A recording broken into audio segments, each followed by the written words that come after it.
How would a wizard derive new damage types in D&D? Yes, I'm doing magic maths.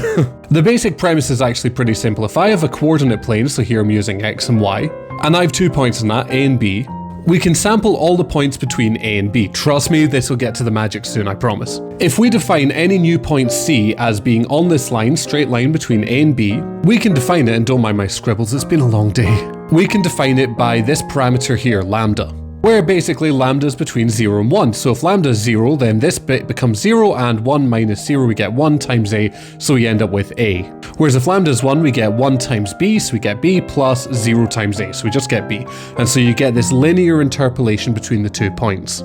Now, in a previous video, I talked about these. These are the aspects of spells. So we've got stuff like heat and movement and death and life and hope and things like that. They're a little bit arbitrary, but I'll talk about that in a bit. We can say that any damage type between these two known damage types with integer values for all their things can then be a new damage type.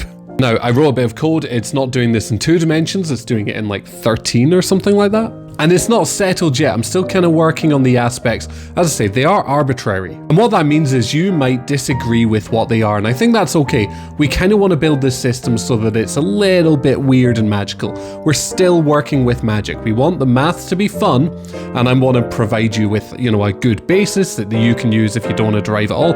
But if you want to start from first principles, you easily can. So what new damage types have I got? I'm going to show you a couple. And I want you guys to figure out names for these because I do not know what I'm doing. I'm not qualified for this. We have one between bludgeoning and psychic.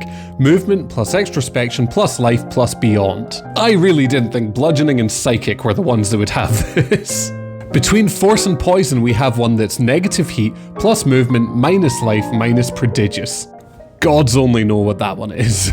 To translate a little bit, because I use the negatives a lot, it's cold plus movement plus death plus diminutive. So it feels to me very close to poison, but yeah, I guess that's the weird one. And then the last one I'll focus on is cold to force, where we get cold, hopelessness, energy, and darkness.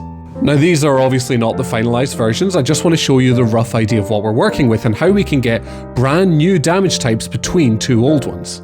But I think for this to work properly, I'm going to have to do a little bit more thinking about both the aspects and then how we define damage types with them. There is also something else I'm not talking about, which is non-linear interpolation, which might lead to brand new things, but we'll talk about that later. Anyway, I'm running out of time. Okay, thank you. Bye.